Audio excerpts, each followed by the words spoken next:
अस्सलाम वालेकुम। Welcome to the physics concept. आज जिस टॉपिक को हम डिस्कस करने जा रहे हैं वो टॉपिक है charge on an electron by Millikan's method.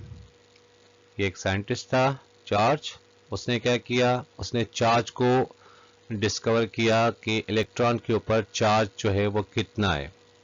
इससे पहले अगर हम बात करें तो जे थॉमसन ने इलेक्ट्रॉन को डिस्कवर किया था। तो उसके बाद फिर मिलीकान्स ने क्या किया, उस इलेक्ट्रॉन के ऊपर जो चार्ज है उसको वो डिस्कवर किया कि उसके ऊपर कितना चार्ज है। ये देखें, ये इसका एक सेटअप है। इस सेटअप में सबसे पहले हम देखें कि इसके अंदर क्या चीज़ है और ये इसकी कंस्ट्रक्शन क्या है। In 1909, R. A. Millikan's devised a technique that resulted in precise measurement of the charge on an electron. इसका मतलब है कि 1909 में आर ए मिलिकन ने एक टेक्निक वाज़े की जिसके नतीजे में इलेक्ट्रॉन पर चार्ज की दुरुस्त मेजरमेंट जो है वो की गई। ठीक है, अब यहाँ पे इसका पूरा सेटअप जो है, सबसे पहले हमने इसके सेटअप के बारे में देखना होगा कि इसके अंदर क्या क्या चीजें जो हैं, क्या कौन कौन के apparatus यहाँ पे यूज किए गए हैं। तो सबसे पहले अगर हम बात करें, यहाँ पे देखें नंबर 1 क्या है, two parallel plates P1 and P2 are placed inside a container C। ये जो पूरा आपको देखें, ये बाहर से आपको नजर आ रहा है, दिस इज कंटेनर। इस कंटेनर के अंदर क्या है, टू पैरेलल प्लेट्स हैं। This is plate number P1 और ये प्लेट नंबर P2। ये दोनों क्या हैं, ये पैरेलल प्लेट्स हैं। Are place inside the container C, मतलब इस कंटेनर के अंदर आपने ये दो पैरेलल प्लेट्स रखे हैं। Separation between plates is D. दोनों प्लेट्स के दरमियान जो डिस्टेंस है, सेपरेशन है, वो किसके इक्वल है, वो डी के इक्वल है। The plate P1 has a small hole H। ये आप देखें कि ये ऊपर वाली प्लेट जो है, इसके बिल्कुल सेंटर पे यहाँ पे क्या है, एक होल है, right. A voltage is applied to the plates due to which electric field E is set up between the plates. अब यहाँ से आप देखें कि यहाँ पे हमने एक बैटरी रखी हुई है। अब ये बैटरी जो है वो फिक्स बैटरी नहीं है, ऐसे ना कि हमारे पास ये 12 वोल्ट की बैटरी है। यहाँ पे इसके अंदर ये एक वेरिएबल यहाँ पे लगा होगा, एक स्विच लगा होगा जिससे हम इसकी वोल्टेज को कम या ज्यादा कर सकते हैं। अब वोल्टेज का ये जो पॉजिटिव टर्मिनल है वो किसके साथ कनेक्ट है, वो इस प्लेट के साथ, जो ऊपर वाली प्लेट है। इसी हिसाब से जो नेगेटिव टर्मिनल है वो किसके साथ है, ये नीचे वाली प्लेट के साथ कनेक्ट है। इसका मतलब है कि इसके ऊपर जो चार्जेस होंगे वो पॉजिटिव चार्जेस होंगे, इसके ऊपर जो चार्जेस होंगे वो नेगेटिव चार्जेस होंगे। ठीक है, हमने क्या किया, voltage is applied to the plates due to which electric field E is set up between the plates. जाहिर सी बात है, जब हम इसको वोल्टेज देंगे, इसको पोटेंशियल डिफरेंस देंगे, तो इनके दरमियान क्या होगा, एक फील्ड जो है वो जनरेट हो जाएगी। The magnitude of its value is E is equal to V upon D। V यहाँ पे क्या है, V यहाँ पे पोटेंशियल डिफरेंस है और D क्या है, this is a separation between the plates. ये क्वेश्चन हमने कहाँ पे देखी थी, ये इंटेंसिटी हमने कहाँ पे मालूम की थी, अगर आपको याद है, electric potential as a potential gradient में जो हमने टॉपिक किया था, उसके अंदर हमने यहाँ पे ये हमें इक्वेशन मिली थी। An atomiser is use for spraying oil drops. यहाँ पे देखें, ये पॉइंट ए के ऊपर ये क्या हमारे पास, ये एटोमाइजर है। इसके अंदर क्या है, यहाँ पे एटोमाइजर के अंदर, इसके अंदर ऑयल भरा हुआ है। इसकी मदद से जैसे परफ्यूम होती है, हम इसको पुश करते हैं तो उसमें से ड्रॉपलेट्स जो है वो निकलते हैं, बिल्कुल बारीक से ड्रॉपलेट्स निकलते हैं। तो ये एटोमाइजर भी उसी की तरह काम करता है। The oil drops gets charge because of friction between walls of atomiser and oil drop. अब ये जो इसके वॉल्स हैं, ये एटोमाइजर के जो वॉल्स हैं, जब आप इसको पुश करोगे तो इसके अंदर एक प्रेशर बिल्डअप होगा। ऑयल जो होगा इसके बीच में से जब पास होगा तो ऑयल जो है उसके वॉल्स के साथ क्या करेगा, फ्रिक्शन प्रोड्यूस करेगा। जब उनके दरमियान फ्रिक्शन होगा तो उस हिसाब से ये जो इसके ड्रॉप्स होंगे, ऑयल के जो ड्रॉप्स होंगे, वो क्या होगा, वो गेट चार्ज हो जाएंगे, इसके अंदर एक चार्ज जो है वो डेवलप हो जाएगी। ठीक है, these oil drops are very small.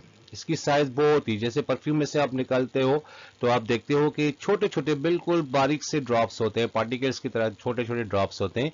तो these oil drops are very small. ठीक है, आगे देखते हैं, आगे इसमें और क्या है हमारे पास। अब वही फिगर जो हमने पहले देखी, अब इसमें थोड़ा सा ये कलरफुल है ताकि आपको अच्छी तरह से ये चीज जो है वो अंडरस्टैंड हो जाए। वही आपको कंटेनर आपको यहाँ पे नजर आ रहा है, इसके अंदर ये दो पैरेलल प्लेट्स हैं, one is positive other is negative. ये बैटरी का सोर्स है, यहाँ पे आपको इस वोल्टेज का एक मीटर नजर आ रहा है, तो वोल्टेज को कम या ज्यादा किया जा सकता है। ठीक है, अब आगे देखें आगे और इसमें क्या चीजें हैं। The space between the plates is illuminated by the light coming from the source S through the lens L। ये आप देखें, ये यहाँ पे इसके अंदर ये लाइट का सोर्स है, इसके आगे क्या होगा, एक लेंस लगा होगा इसको इल्यूमिनेट करने के लिए, इसको वादे करने के लिए, ताकि अगर कोई भी चीज इसके अंदर कोई एक्टिविटी हो रही है या इन पार्टिकल्स के दरमियान कुछ चीज हो रही है तो उसको लाइट की वजह से हम अच्छी तरह से देख पाए। अब देखेंगे किस चीज से, the path of motion of this drops can be carefully observed bye microscope. ये यहाँ पे व्यूइंग माइक्रोस्कोप आपके पास लगी हुई है, इसकी वजह से हम क्या करेंगे, इस मोशन जो होगा, इसके ड्रॉप्स का पाथ का जो मोशन होगा उसको हम अच्छी तरह से केयरफुली इसको हम ऑब्जर्व कर सकेंगे इस माइक्रोस्कोप की मदद से। अब आप देखें यहाँ पे कि एटोमाइजर में से ये इसको पंप किया गया है, इसमें से ये बारीक से पार्टिकल्स जो है, छोटे छोटे ड्रॉप्स जो हैं वो आपको नजर आ रहे हैं।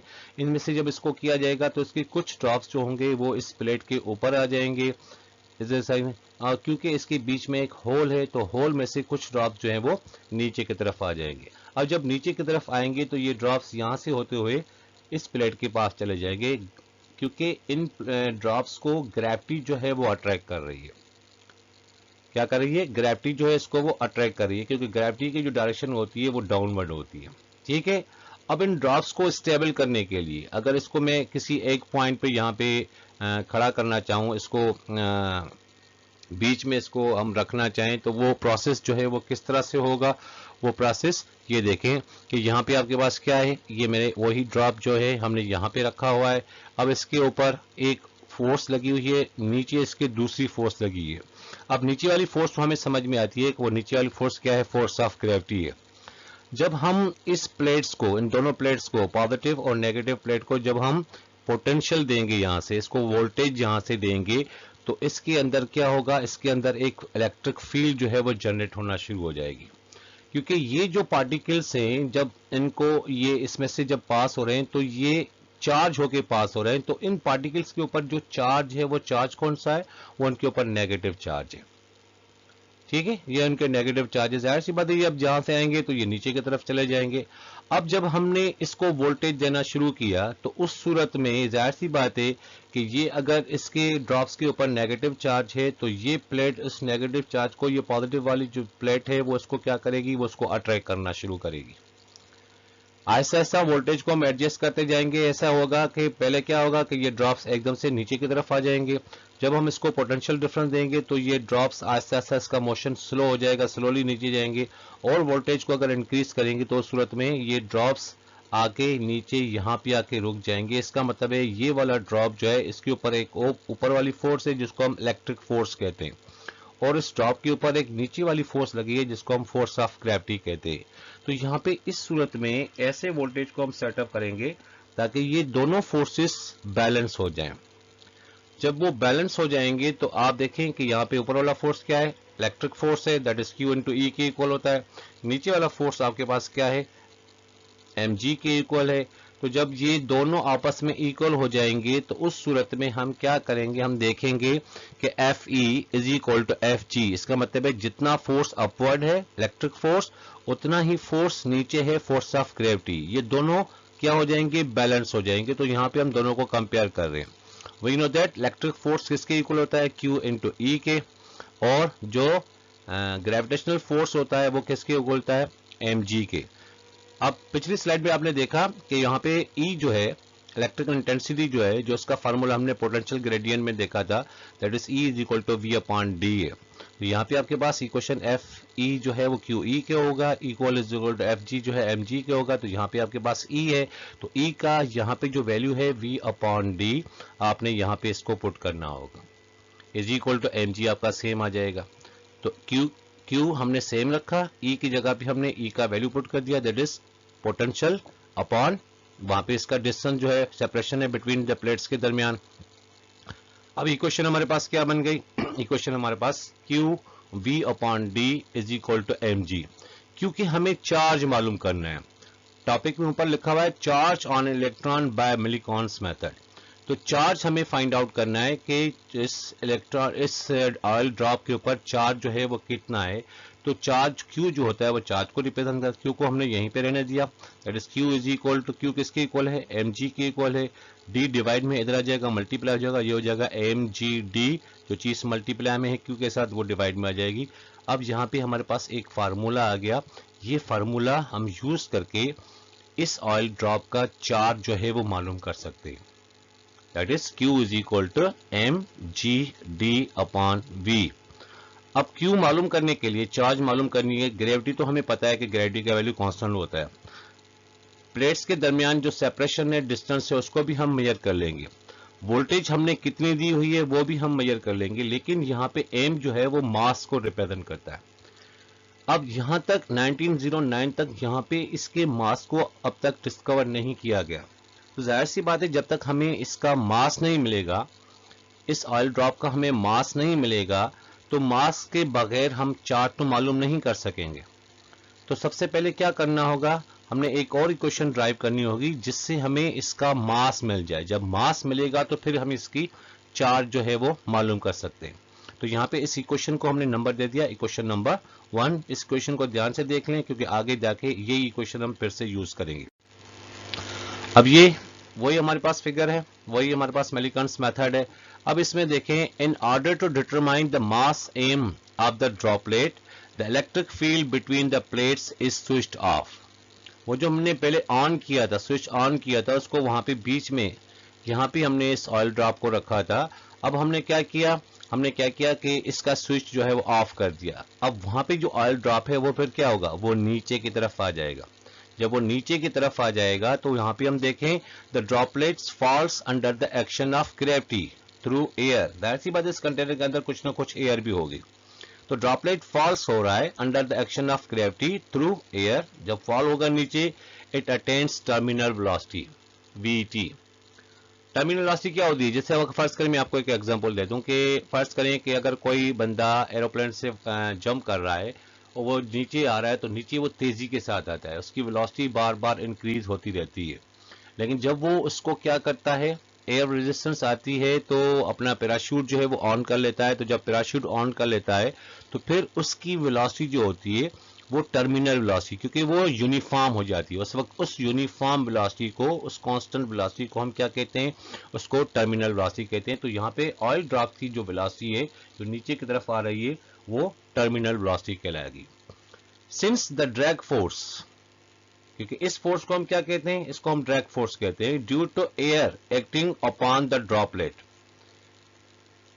एयर का रेजिस्टेंस होगा, तो यहां पे क्या कह रहा है, since drag force Fd due to air acting upon the droplet when it is falling with constant terminal speed is equal to its weight. तो जो नीचे की तरफ आएगा तो वो उसके किसके इक्वल हो जाएगा, वो इसके वेट की इक्वल।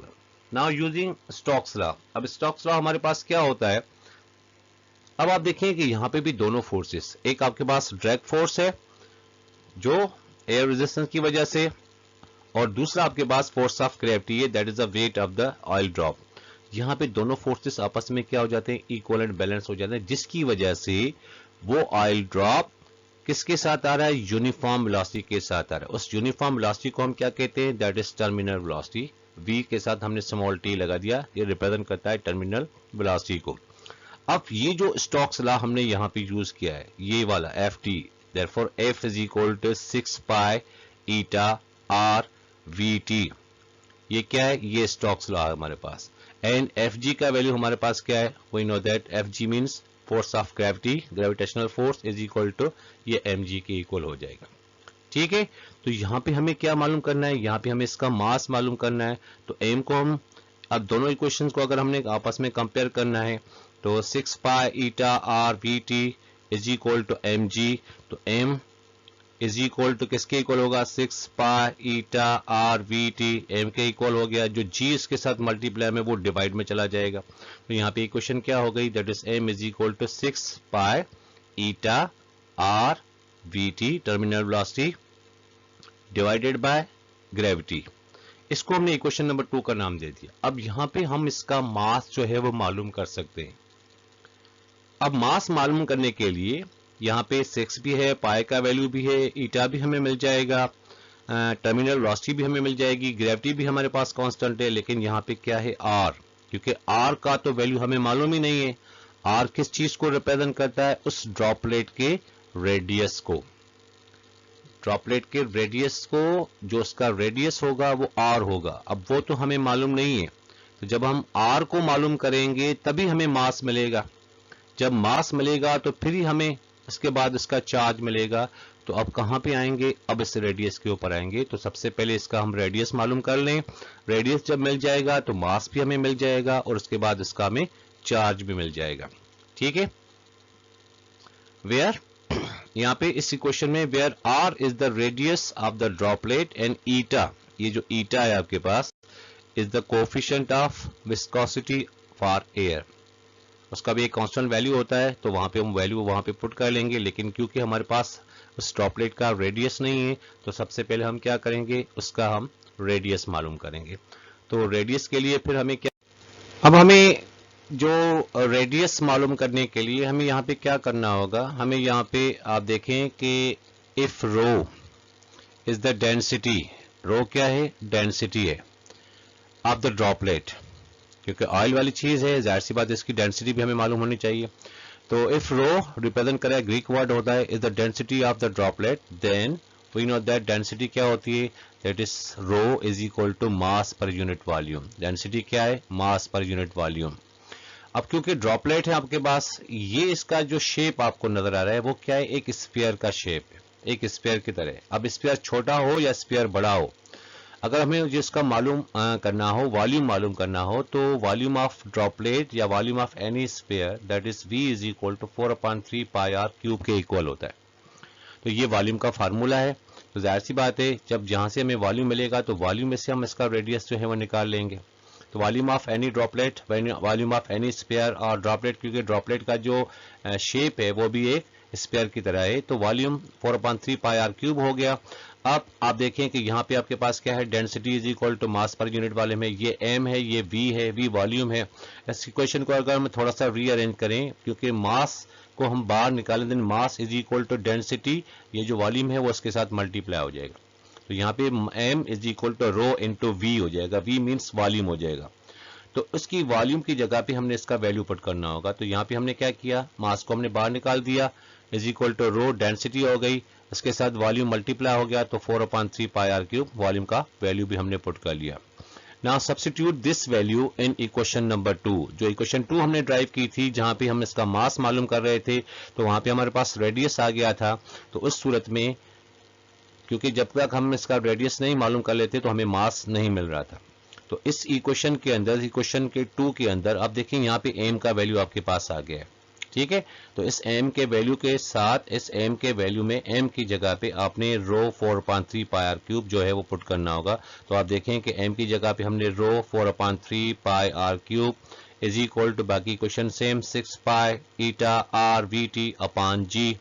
ठीक है, ये हमने अच्छी तरह से इसको कर लिया। अब इसमें आप देखें कि हमारे पास यहाँ पे कौन कौन सी चीजें जो हैं वो कैंसिल हो रही हैं। अब आप देखें कि यहाँ पे आपके पास क्या है? पाई है, पाई पाई के साथ कैंसिल हो गया। ठीक है, उसके बाद फिर हम देखें कि यहाँ पे आर है, तो ये आर आपका यहाँ पे क्यूब है, मतलब 3 टाइम्स है, तो इसका क्यूब खत्म हो जाएगा, तो बाकी आपके पास क्या बचेगा? आर का यहाँ पे स्क्वायर बचेगा। आर का यहाँ पे क्या बचेगा? आर का आपके पास यहाँ पे स्क्वायर आ जाएगा। ये थोड़ा सा, ठीक है, आर का आपके पास क्या आ जाएगा? स्क्वायर। तो ये 3 की जगह पे हम यहाँ पे 2 लिखेंगे। ठीक है, आर स्क्वायर हो गया। अगर हम देखें यहाँ पे 4 है और यहाँ पे 6 है, अगर 2 की टेबल लगाएं, 2 2 जा 4, 2 3 जा 6, इसका मतलब है यहाँ पे 3 बचेगा और यहाँ पे 2 आ जाएगा। अब ये जो 3 है, क्योंकि नीचे डिवाइड में अगर मैं इसको ऊपर लेके जाऊंगा तो ये क्या हो जाएगा? 3 3 जा 9 हो जाएगा। यहाँ पे आपके पास कौन कौन सी चीजें कैंसिल हो गई? पाई कैंसिल हो गया, आर कैंसिल हो गया, तो बाकी यहाँ पे क्या बचेगा? 3 3 जा 9 हो गया, तो ये 9 वी टी क्या है? टर्मिनल वेलोसिटी है। ठीक है, उसके बाद क्योंकि यहाँ पे स्क्वायर बचा है तो आर स्क्वायर, क्योंकि रेडियस हमें मालूम करना है, तो are square is equal to, r square के बाद आपके पास क्या है, आर स्क्वायर के बाद आपके पास है r square is equal to 9vt, यहाँ पे ईटा भी है, ठीक है, डिवाइडेड बाय ये रो नीचे आ जाएगा, रो इसके डिवाइड में यहाँ पे जी के साथ मल्टीप्लाई हो जाएगा, यहाँ पे आपके पास कितना था 2 था, तो 2 इसके साथ मल्टीप्लाई हो जाएगा, तो are square is equal to 9vt, उसके साथ आपके पास क्या है, ईटा भी है यहाँ पे, तो मैं शायद लिखना यहाँ पे भूल गया हूं, तो ईटा हम यहाँ पे लिख लेते हैं, ये ईटा भी हमने यहाँ पे लिख दिया, ठीक है। इसी हिसाब से ठीक है, तो are square is equal to 9vt eta upon 2 rho into G, क्योंकि यहाँ पे आर स्क्वायर है, हमें क्या चाहिए, हमें सिर्फ आर का वैल्यू चाहिए, क्योंकि हमें रेडियस फाइंड आउट करना है।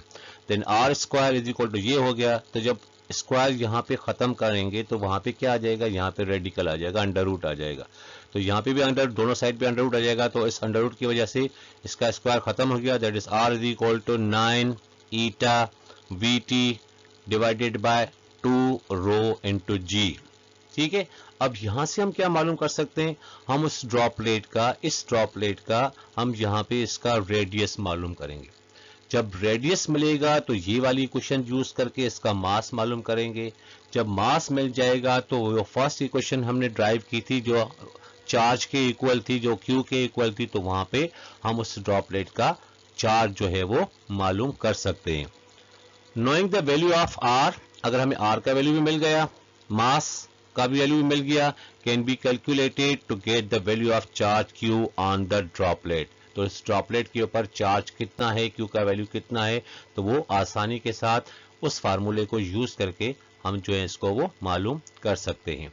तो सबसे पहले क्या मालूम होना चाहिए, knowing the value of r, r आपको यहां से मिल जाएगा, mass can be calculated, mass यहां से आपको यहां से मिलेगा, आर मिलेगा तो फिर मास मिलेगा, जब मास मिलेगा तो लास्ट में हम क्या करेंगे, उस ड्रॉपलेट का यहाँ पे चार्ज जो है वो हम मालूम कर सकेंगे, ठीक है। टॉपिक आपको इंशाल्लाह समझ में आ गया होगा, अच्छी तरह से इसको रिपीटली बार बार देखें, स्टेप वाइज देखें, पहले इसकी कंस्ट्रक्शन देखें, वर्किंग देखें, फिर जो हम डेरिवेशन के ऊपर आते हैं तो पहले हम चार्ज का फार्मूला ड्राइव करते हैं, फिर हम इसके मास का फार्मूला ड्राइव करते हैं, और लास्ट में हम इसका रेडियस का फार्मूला ड्राइव करते हैं, क्योंकि हमें ज़रूरत पड़ रही है, जब हम चार्ज को मालूम कर रहे हैं तो हमें मास की ज़रूरत पड़ती है, तो मास हमारे पास नहीं है, फिर जब हम मास का फार्मूला ड्राइव करते हैं तो हमें रेडियस की ज़रूरत पड़ती है, तो रेडियस हमारे पास नहीं था, तो यहाँ पे डेंसिटी यूज करके हमने इसका रेडियस भी मालूम कर लिया, उसके पास हमारे पास उसकी भी इक्वेशन आ गई, तो रेडियस मिलेगा तो फिर मास मिलेगा, जब मास मिलेगा तो फिर चार्ज मिलेगा। चैनल को लाइक और सब्सक्राइब जरूर करें, थैंक यू।